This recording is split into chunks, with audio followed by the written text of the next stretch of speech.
آج کا ٹاپک ہے شوگر والے مریض کے لیے روزہ رکھنے کا شرعی حکم۔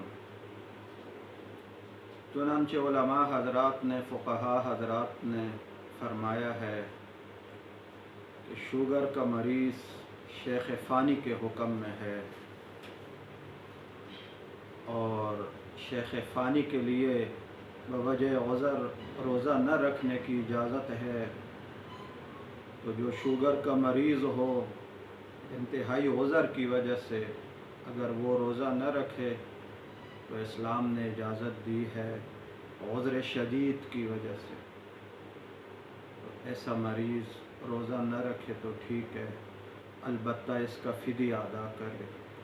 جو 2.25 کلو 2.25 سیر گندم کی قیمت ہے، یا گندم بھی دے سکتا ہے۔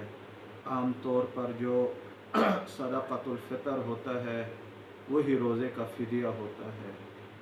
اسی طرح کوئی مریض زیادہ بیمار ہو، جیسے پیٹ میں شدید درد ہو، انتہائی عذر ہو، یا کوئی اور بیمار ہو، روزہ رکھنے کی وجہ سے بہت زیادہ تکلیف ہو، تو چونکہ عذر شدید ہے تو ایسا شخص بھی روزہ نہ رکھے، تو اسلام نے اس کی اجازت دی ہے۔ بعد میں اگر صحت حاصل ہو تو روزے کی قضا کرے، شرعاً قضا ضروری ہے، وگرنہ اس کا فدیہ دے۔ اللہ جل جلالہ قبول فرمائے۔ شکریہ۔